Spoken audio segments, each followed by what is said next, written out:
하나님 말씀 봉독하겠습니다. 오바댜 1장 10절로 14절 말씀입니다.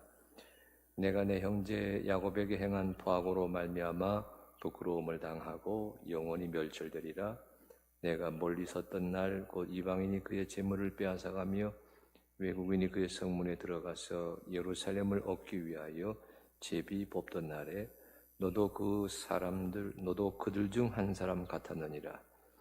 내가 형제의 날 곧 그 재앙의 날에 방관할 것이 아니며 유다 자손이 패망하는 날에 기뻐할 것이 아니며 그 고난의 날에 내가 입을 크게 벌릴 것이 아니며 내 백성이 환난을 당하는 날에 내가 그 성문에 들어가지 않을 것이며 환난을 당하는 날에 내가 그 고난을 방관하지 않을 것이며 환난을 당하는 날에 내가 그 재물에 손을 대지 않을 것이며 내 거리에 서서 그 도망하는 자를 막지 않을 것이며 고난의 날에 그 남은 자를 원수에게 넘기지 않을 것이니라. 아멘. 할렐루야. 주의 은혜가 우리 하늘빛 교회 가족 여러분 한 분 한 분 위에 임하게 되시기를 바랍니다. 오늘 3부 예배 이 시간에 동영상 앞에 앉아 계시는 사랑하는 성도들에게 특별히 주의 은총이 함께 하시기를 축복합니다. 코로나19로 인해서 떨어져 있어야 되는 기간이 길어지고 있습니다.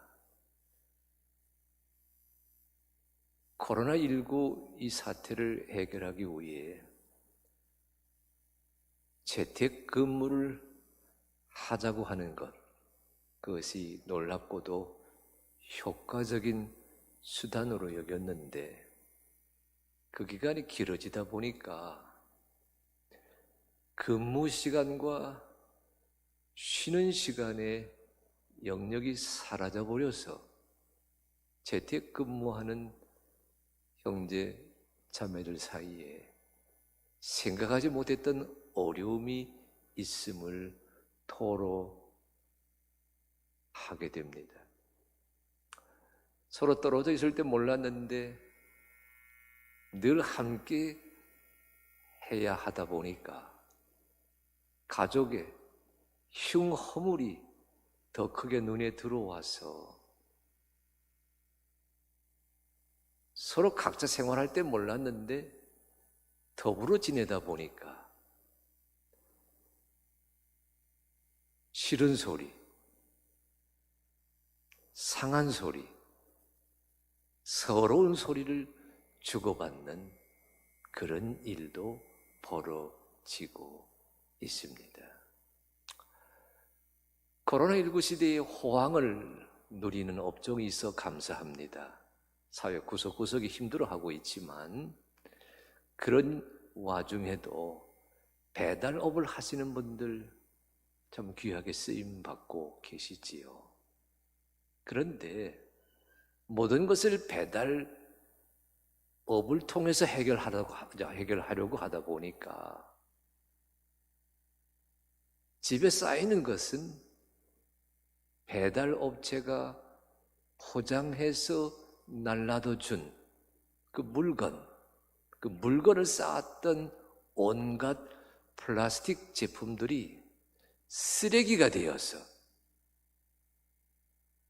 집집마다, 동네마다, 지자체마다 쌓여져 가고 있다는 두려운 현실을 마주하게 됩니다. 우리 이런 모든 것을 가리켜서 요즘 우리는 이런 것들을 코로나 블루라고 부르지요. 코로나 블루 시대에 우리 성도님들 은혜 가운데 지내고 계셨으리라 생각이 됩니다. 혼자 있는 사람들, 홀로 지내는 시간이 많은 사람들, 여러분 그분들에게 제가 사진 통해서 퀴즈 하나 드리겠습니다. 이런 퀴즈예요. 자, 어떤 보안 기업에서 신입사원을 취직 시험을 치르는데 상식으로 낸 문제입니다. 여러분 그 아래 숫자가 나와 있잖아요. 숫자를 잘 보시기 바랍니다. 디지털 숫자지요. 그 숫자를 지문으로 제시하면서 이렇게 물었습니다. 어떤 이가 납치당했다. 납치범이 알아도 눈치채지 못하게 쪽지를 남겼다. 납치범의 이름과 직업은? 여러분, 말씀을 듣기 전에, 사실 좀 말씀과 연관되는 그런 퀴즈입니다. 말씀을 듣기 전에 여러분, 저 퀴즈, 저 질문 해답을 한번 찾아보세요. 납치범의 이름과 납치범의 직업은 저 숫자 안에 들어 있습니다.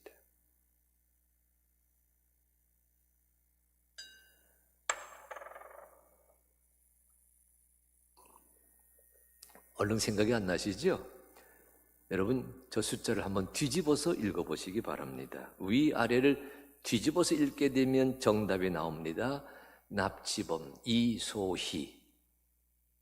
그의 직업은 계란을 팝니다. 그녀는 계란을 팝니다. 라고 하는 영어 글자가 눈에 들어오실 겁니다. 처음에는 여러분, 제가 저 카톡을 받고서 굉장히 웃었어요. 얼마나 웃었는지 모릅니다. 그런데 곰곰 생각해 보니까 말을 뒤집어 읽는다. 영어로 말하면 upside down이에요. 말을 뒤집어서 읽는다. 말을 뒤집어 읽을 때에 배우게 되는 세상 이치가 있다는 사실을 새삼 깨달았습니다. 그러면서 유튜브 영상을 좀 뒤져보았더니 SNS상에 떠도는 그런 글귀가 하나 있었습니다. 말 뒤집어 세상 이치를 배우자, 이런 타이틀을 걸고 있는 프로그램 내용이었는데 긴 얘기예요. 그걸 제가 좀 추려보았습니다. 여러분, 제가 글자 몇 개를 보여드릴 터이니까 이 글자를 처음에는 바르게 읽어보시고 두 번째는 거꾸로 한번 읽어보시기 바랍니다. 이런 글자들이에요. 보여주실래요? 성실하지 않으면 실성할 때가 있습니다. 지금 하지 않으면 금지당할 날이 옵니다. 실상을 제대로 파악하지 않으면 상실의 아픔을 겪을 때가 있습니다.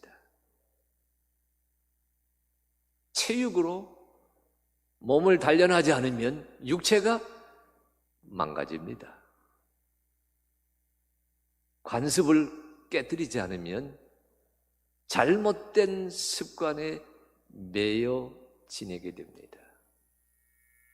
자살을 거꾸로 하면 살자가 되고, 역경을 거꾸로 읽으면 경력이 됩니다.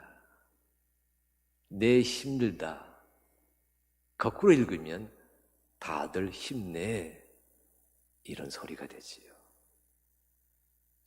예, 여러분, 거꾸로 보면 해답을 얻을 때가 있습니다.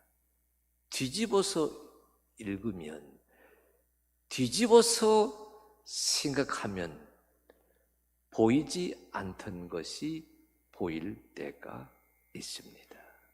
코로나19, 코로나 블루로 지내게 되는 이 시대가 어쩌면 거꾸로 읽기, 뒤집어서 살피기, 업사이드 다운이라고 하는 삶의 경험을 실천해 볼 수 있는 좋은 기회일 수도 있습니다. 오늘 저희가 읽게 되는 하나님의 말씀은 오바댜서이거든요. 오바댜서는 짧은 성경이지만 읽기가 그리 쉽지는 않습니다. 좋은 말씀보다는 속상한 이야기, 은혜와 권면의 메시지보다는 탄핵과 저주와 심판의 메시지가 들어있기 때문에 그러합니다. 여러분, 오바댜서는 길지 않아요. 전체 다 해보았자 21절에 지나지 않습니다.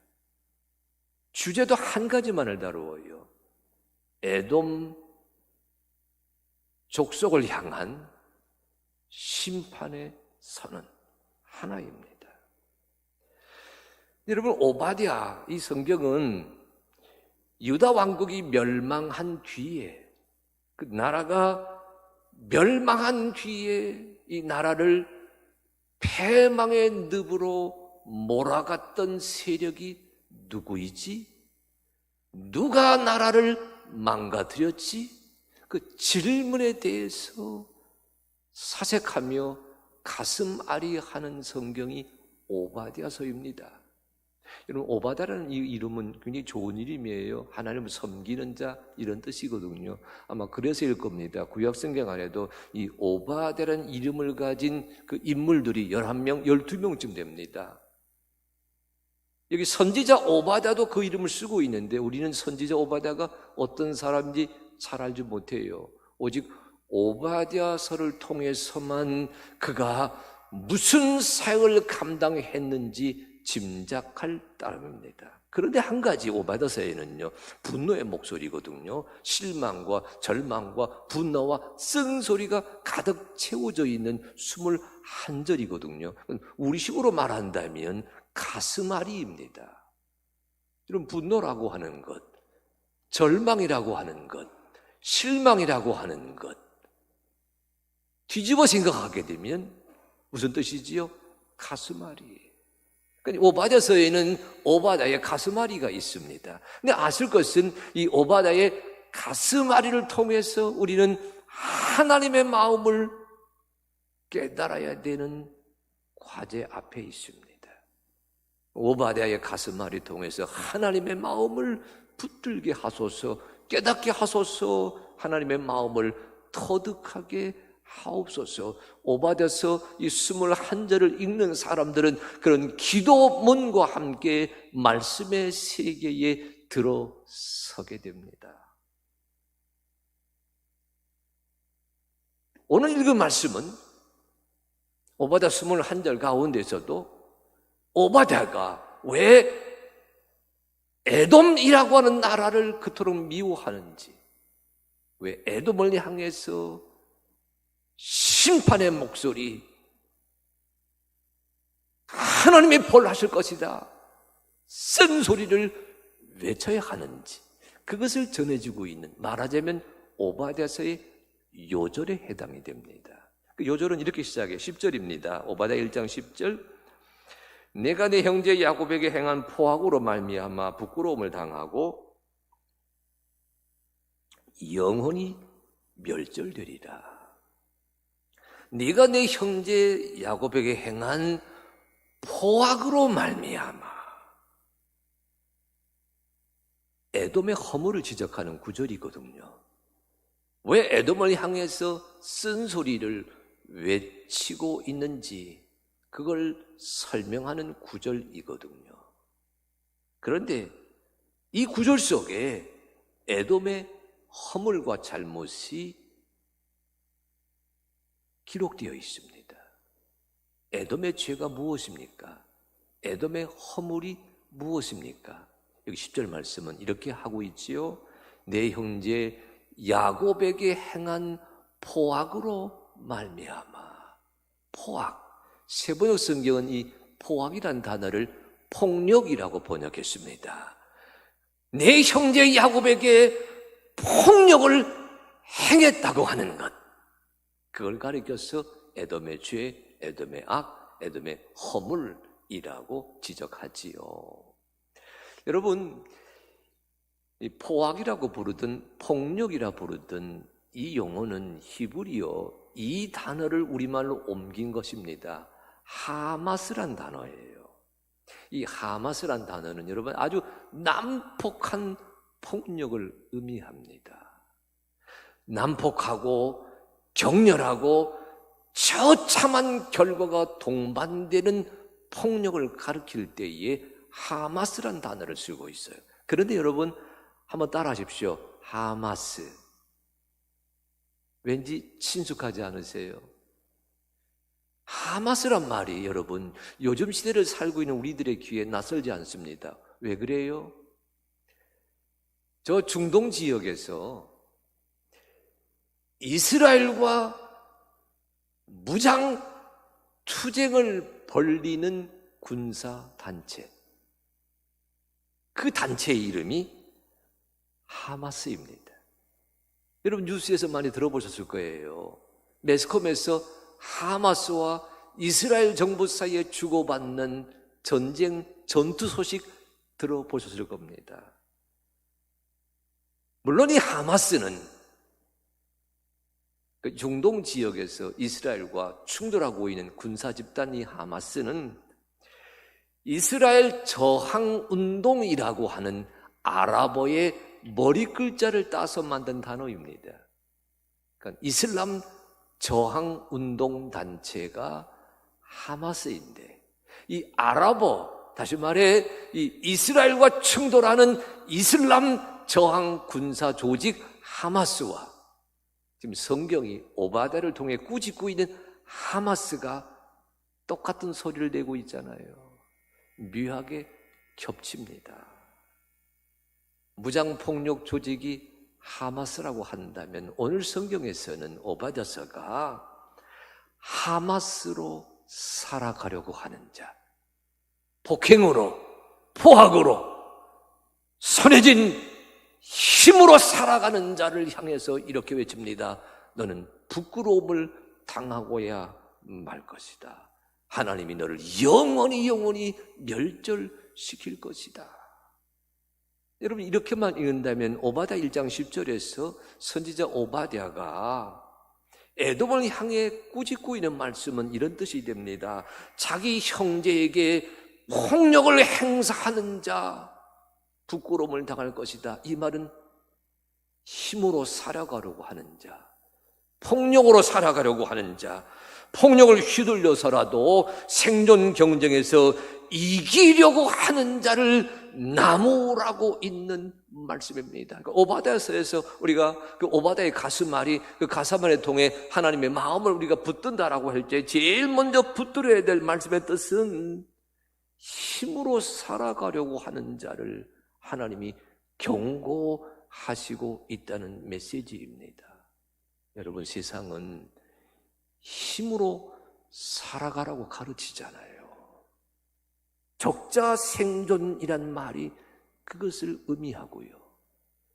진화론, 그 진화론적인 그 지식과 경험이 드러내고 있는 삶의 이야기는 힘 있는 것이 살아남는다, 그런 뜻이거든요. 여러분 이 시대에 우리가 무엇을 깨달아야 돼요? 코로나 바이러스가 우리가 생각하는 힘을 갖고 있지 않습니다. 눈에 보이지 않는 바이러스예요. 그 자체는 여러분 그냥 바이러스입니다. 우리가 원자폭탄을 다루고 AI, 인공지능을 다룬다고 하는 인간의 교만과 인간의 힘을 내세우고 있지만 그 바이러스 앞에서 온 세계가 지금 꼼짝 못하고 있잖아요. 힘이 다가 아니라는 얘기입니다. 이런 시대에 주님이 우리에게 뭘 말씀하세요? 힘이 아니라 은총으로 살아가야 된다. 내 힘, 내 욕심, 내 자랑, 내 권능, 내 능력으로 살아가는 인생을 뽐내는 것이 아니라 하늘의 은혜로 주님의 도우심으로 살아가는 인생이어야 된다라고 하는 그 깨우침이 이 오바댜의 가슴앓이 속에 들어 있습니다. 여러분 그러하기에 오바댜 1장 10절 말씀을 읽고 새기시는 여러분, 이 아침에 오바댜 1장 10절과 함께 요한일서 5장 4절 말씀을 함께 읽어보십시오. 이런 말씀입니다. 무릇 하나님께로부터 난 자마다 세상을 이기느니라. 세상을 이기는 승리는 이것이니 우리의 믿음이니라. 여러분 기억하십시다. 하나님께로부터 난 자마다 세상을 이겨갑니다. 세상을 이겨가는 힘은 땅에서 얻는 것이 아니라 하늘 아버지가 주시는 겁니다. 여러분, 십자가의 사랑으로 로마 군대가 정복하지 못했던 그 일을 우리 주님께서 이루어내시지 않았습니까? 세상을 이기는 것은 이것이니 오직 너희의 믿음이니라. 폭력이 아니라 사랑입니다. 하마스가 아니라 은혜입니다. 은혜로 사랑으로 살아간다고 하는 그 믿음의 다짐, 오늘 아침 다시 한번 마음에 새겨가는 여러분 되시기를 간절히 축복합니다. 그런데 여러분, 오바댜서의 말씀은 1장 10절 그게 다가 아니에요. 사실 오늘 말씀의 본론은 11절부터 14절까지입니다. 11절부터 14절은 여러분, 제가 다시 한번 여러분과 함께 읽으려고 하는데 우선 여기에 주목하면서 읽으셔야 돼요. 왜냐하면 11절 14절 이 말씀은 어떤 날에 대해서 설명합니다. 어떤 날을 얘기해요. 어떤 날인지 그 날, 히브리어로 말하면 욤, 우리말로 데이, 어떤 날, 그 날을 몇 번이나 거론하고 있는지 한번 본문 말씀 읽어가면서 손으로 꼽아 보십시다. 여러분, 11절로 14절입니다. 자, 우리 성경 펴시고 또 영상 보시면서 같이 읽습니다. 자, 시작. 내가 멀리 섰던 날 곧 이방인이 그의 재물을 빼앗아가며 외국인이 그의 성문에 들어가서 예루살렘을 얻기 위하여 제비 뽑던 날에 너도 그들 중 한 사람 같았느니라. 내가 형제의 날, 곧 그 재앙의 날에 방관할 것이 아니며 유다 자손이 패망하는 날에 기뻐할 것이 아니며 그 고난의 날에 내가 입을 크게 벌릴 것이 아니며 내 백성이 환난을 당하는 날에 내가 그 성문에 들어가지 않을 것이며 환난을 당하는 날에 내가 그 고난을 방관하지 않을 것이며 환난을 당하는 날에 내가 그 재물에 손을 대지 않을 것이며 내 거리에 서서 그 도망하는 자를 먹지 않을 것이며 고난의 날에 그 남은 자를 원수에게 넘기지 않을 것이니라. 여러분, 날 모두 몇 번 나왔습니까? 제가 여러분과 함께 말씀 읽다가 한 번을 그냥 지나쳤어요. 예, 10번 나옵니다. 날이라고 하는 그 단어가, 낱말이 10번씩이나 나오고 있어요. 굉장히 강조하고 있지요. 사실은 한 날인데 그 한 날을 표현하는 방식이 이렇게 다양했다, 그런 얘기예요. 이 날이 언제이지요? 역사적으로는 주전 587년입니다. 유다 왕국이 바벨론 군대에게 패망하던 날입니다. 나라가 무너진 날, 성전이 무너진 날, 백성들이 무참하게 살해되던 날, 가진 것 모든 것을 빼앗기던 날, 집과 왕궁과 성전이 불태워지고 무너지고 약탈당하던 날, 부녀자들 겁탈당하던 날, 바벨론 군대 침략군 바벨론 군대와 맞서 싸우던 유다의 병사들 하나같이 처형되던 날, 숨은 자가 있었습니다. 끄집어내어 살해했어요. 도망친 자가 있었습니다. 붙잡아서 처형했어요. 그리고도 남아있는 자들은 붙잡아서 노예로 삼고자 바벨론으로 끌고 가버렸습니다. 끔찍한 날입니다. 속상한 날입니다. 11절 14절 말씀은 이 오바댜의 가슴앓이가 하나님의 성전 예루살렘 성전이 무너졌다, 왕궁이 무너졌다, 도성 예루살렘이 폐허가 되었다, 내 나라 내 민족 내 백성들이 무참하게 살해되었다, 그 참사가 있었던 날을 기억하는 그 시간입니다. 그런데 여러분, 그날을 기억한다면, 그날을 상기한다면, 그날을 되돌아본다면 누구를 원망해야 되겠어요? 당연히 침략군 바벨론 군대를 원망해야 되었습니다. 아니 어쩌면 바벨론의 왕 침략군의 괴수 느부갓네살 왕을 향해서 원망과 저주와 쓴소리를 퍼부었어야 되었습니다. 근데 오늘 성경은요, 누구를 향해 원망합니까? 에돔을 향해서 원망합니다. 에돔 하게 되면 에서의 자손이거든요. 에서 하게 되면 유다 왕국의 조상인 야곱의 선조입니다. 그러니까 야곱과 에서가 형제 사이이듯이 에돔과 유다도 형제 사이인데, 그날 유다 왕국이 무너지던 날, 유다 백성이 무너지는 그날 형제 사이라고 여겨졌던 에돔 사람들이 침략군 바벨론 편에 들어서서 바벨론과 가세해서 유다 형제들을 무참하게 살해하는 일에 한패가 되었다. 그래서 에돔 사람을 향해서 원망과 분노와 저주를 퍼붓고 있습니다. 이렇게 읽는다면 오바다의 가슴 아리는 형제를 향한 기대가 수포로 돌아가고 말았다. 그래서 부르짖는 아쉬움이다. 그렇게 읽을 수가 있습니다. 예, 형제 사이라면 당연히 그런 생각을 가질 수가 있겠지요.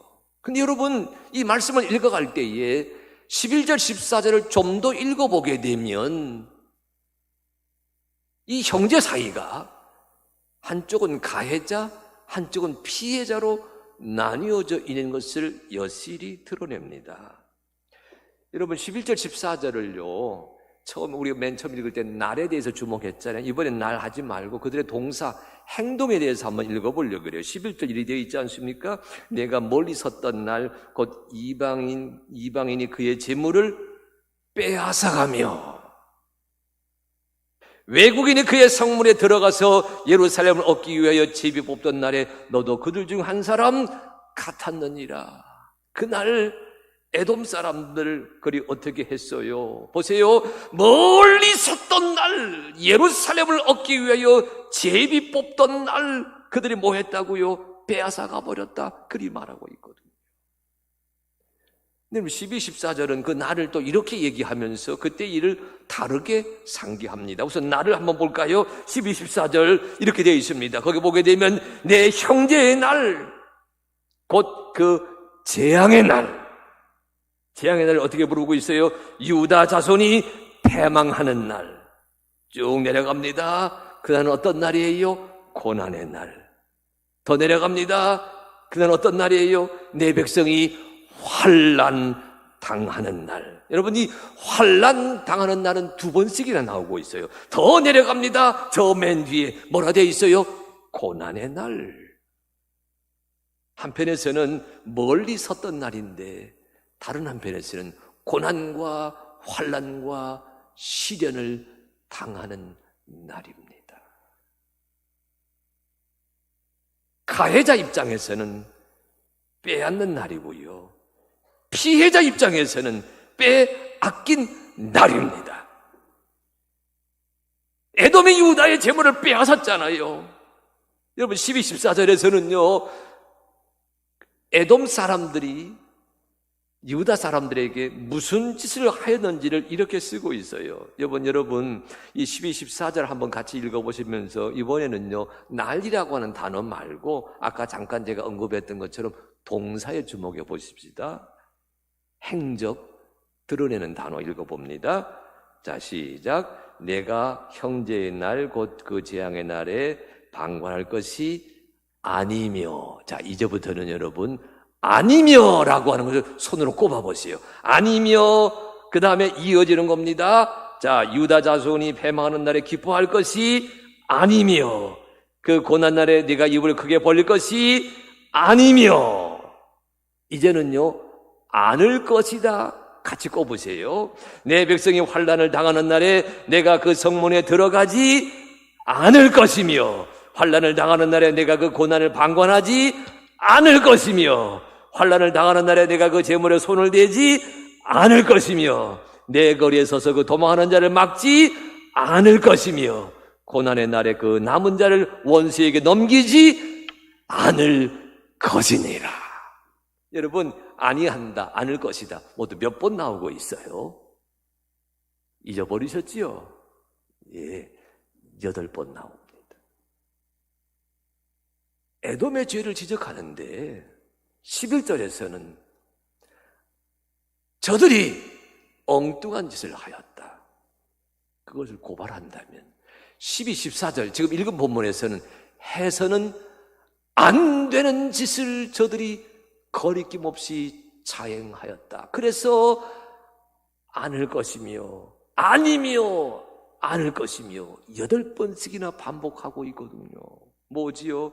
원수에게 넘기지 않아야 되는데 원수에게 넘겼습니다. 재물에, 형제의 재물에 손대지 않아야 되는데 형제의 재물에 손을 대었습니다. 형제가 고난을 당하는데 방관하지 않아야 되는데 방관하였습니다. 예루살렘 성문에 들어가지 않아야 되는데 돌격대가 되어서 바벨론 군대보다 훨씬 더 앞장서 쳐들어왔습니다. 뭐 이런 얘기거든요. 무슨 뜻이지요?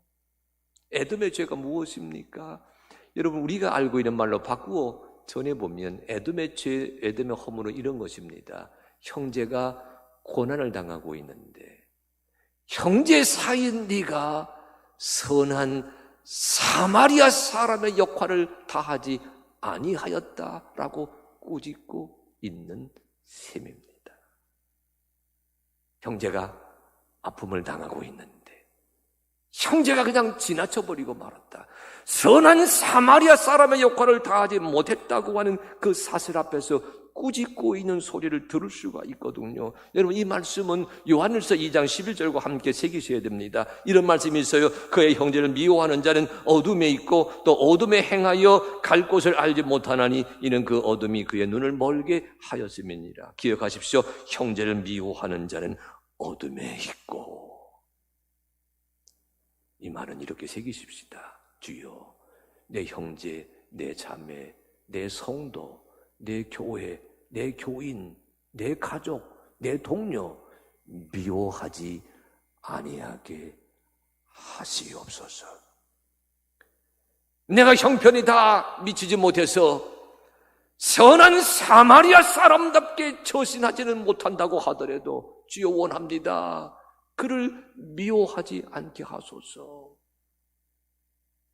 내가 선한 사마리아 사람이 되어서 나서서 도와주는 일을 적극 다 감당하지 못한다 하더라도 내 가족을, 내 아들을, 내 딸을, 내 식구를, 내 동료를, 내 교인을, 내 성도를 미워하지 아니하게 하시옵소서. 왜요?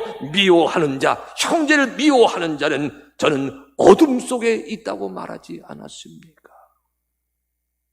오주여, 어둠 속에 있지 아니하는 하나님의 사람이 되기를 소망합니다. 오바다의 가슴앓이 읽으시면서 이런 주님의 음성을 마음에 새기시기를 축복합니다. 하지만 여러분, 저는 여기에서 이 오바다의 가슴앓이를 뒤집어서 읽어보려고 합니다. 왜냐하면요, 이 오바다서의 독자가 에돔 사람이 아니라 유다 사람입니다. 에돔을 향해 저주하지만 그 저주의 소리를 듣는 대상은 에돔 사람이 아니라 유다인이거든요. 그래서 여러분, 뒤집어 보는 겁니다. 이런 생각이 들었어요. 형제가 강도 만난 날 또 다른 형제가 수수방관했다. 아니, 수수방관하지 아니하고 가해자 편에 서서 형제를 더 약탈하였다. 그런 지적이잖아요. 뒤집어 보세요. 그동안 형제가 그 형제에게 어떻게 행하였기에 형제가 재난을 당하는 날 그 남은 다른 형제가 그토록 모질게 처신하였을까? 그동안 유다 나라가 에돔에게 무슨 짓을 하였기에, 그동안 유다가 에돔을 향해서 어떠한 태도를 가졌었기에 유다가 패망하는 순간 에돔은 피해자 형제편에 서서 돕지 아니하고 가해자 바벨론 편에 서서 유다를 그토록 무참하게 짓밟아 버리게 말았을까? 이렇게 여러분 뒤집어 생각하게 되니까 오바댜서는 질문이 되고, 이 질문에 대한 대답을 어디서 찾을 수가 있어요? 예수님이 우리에게 말씀하신 선한 사마리아 사람의 비유에서 찾을 수가 있었습니다.